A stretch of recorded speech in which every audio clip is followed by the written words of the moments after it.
بسم اللہ الرحمن الرحیم۔ السلام علیکم ورحمۃ اللہ وبرکاتہ۔ صادق ٹی وی کی نورانی قاعدہ سبق نمبر 43 میں آپ کو خوش آمدید کہتے ہیں۔ آج کا سبق ہے ہمارا نون قطنی کے پہچان اور پڑھنے کا طریقہ۔ نون قطنی کی پہچان اور پڑھنے کا طریقہ۔ نون قطنی اس چھوٹے سے نون کو بولا جاتا ہے جو تلاوت کے درمیان دو کلموں کے درمیان میں آتا ہے، جس کے نیچے ایک زیر ہوتا ہے۔ اس کو ہم پڑھیں گے، اس کو پہچانیں گے، اس کے پڑھنے کا طریقہ ہم سیکھیں گے۔ اس نون کو چھوٹا سا نون بھی بولتے ہیں اور اس کو بولتے ہیں نون قطنی۔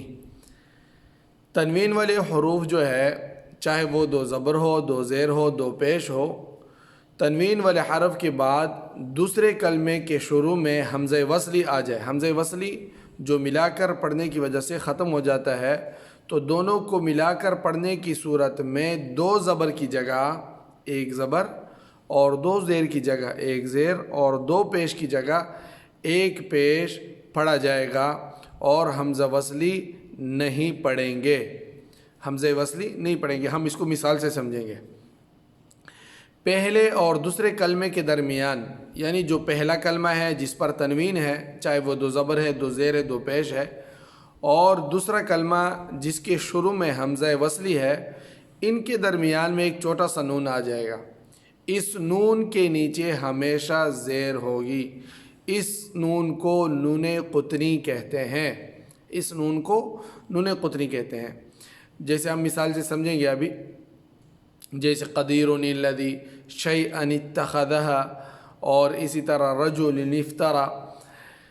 اب مثال کے طور پر قدیر الذی، را پر پیش کی تنوین گرا کر اور را پر پیش باقی رکھنے کے بعد درمیان میں ایک چھوٹا سا نون لکھ دیا گیا۔ قدیر ان پر دو پیش یعنی قدیر ان تھا، اس کی تنوین کو گرا کر اس پر ایک پیش باقی رکھا گیا اور ان کے درمیان میں ایک چھوٹا سا نون لکھ دیا گیا اور نون کو زیر دے دیا گیا۔ اس کو نون قطنی کہتے ہیں۔ اچھا، ایک بات کی وضاحت یہاں پہ یہ بھی ضروری ہے کہ حمزہ وصلی اس حمزہ کو کہتے ہیں جس کو ملا کر پڑھنے کے وقت، جو ملا کر پڑھنے کے وقت نہیں پڑھ جاتا۔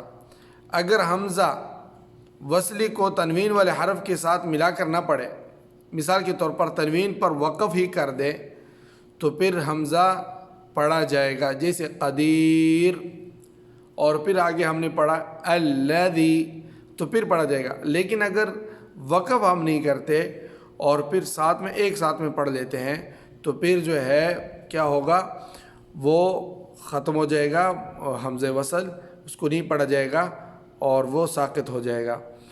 اس کی کچھ مثالیں کہ اس کو ہم کیسے پڑھیں گے اور اس کی ہجے اور روانی کا طریقہ کیا ہوگا، یہ ہم سمجھتے ہیں یہاں پہ بورڈ پر۔ یہاں پہ سب سے پہلی مثال ہے شیئا اتخذہ، جو اصل میں تھا شیئا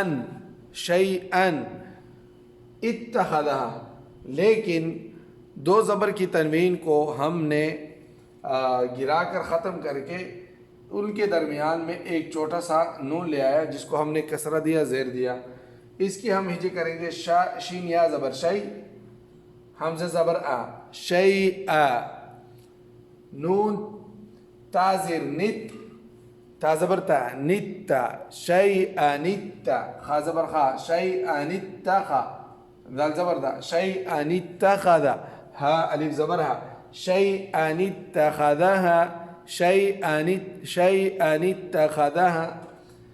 اچھا، لمزۃ الذی، یہ اس کی روانی ہے، لمزۃ الذی، اس کا ہجے لام پیش لو، میم زبر ما، لما، زا زبر زا، لمزہ، تازیر تھی، لمزتی، اور نون لام زیر نل، لام زبر لا، نل، لمزت نل، دال یا ذر دی، لمزت الذی، ویل لکل ہمزۃ لمزہ، ہمزہ۔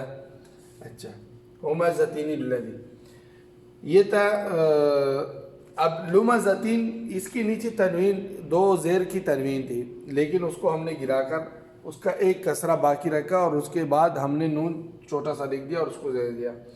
قدیرون الذی، قدیرون الذی، یہ نیچے والا قاف زبر کا دال یا زیر دی قادی را پیش رو قدیر، نون لام زیر نیل لام زبر لا نیل قدیرون اللا دال یا زیر دی قدیرون الذی، یہ قدیرون تھا لیکن پیش کی تنوین کو ختم کیا. اس طرح ایک اور مثال ہے رجل افترا، رجل افترا، رجل پر تنوین تھا لیکن اس کو ہم نے ختم کیا، اس کے نیچے اس کے ساتھ اس کے بعد میں ہم نون قطنی لے آئے.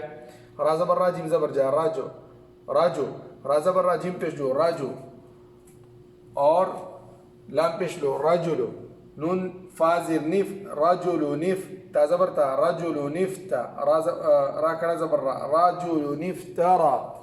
تو یہ تھا آج کا سبق نون قطنی کے بارے میں. امید ہے کہ آپ کو سمجھ آیا ہوا ہوگا.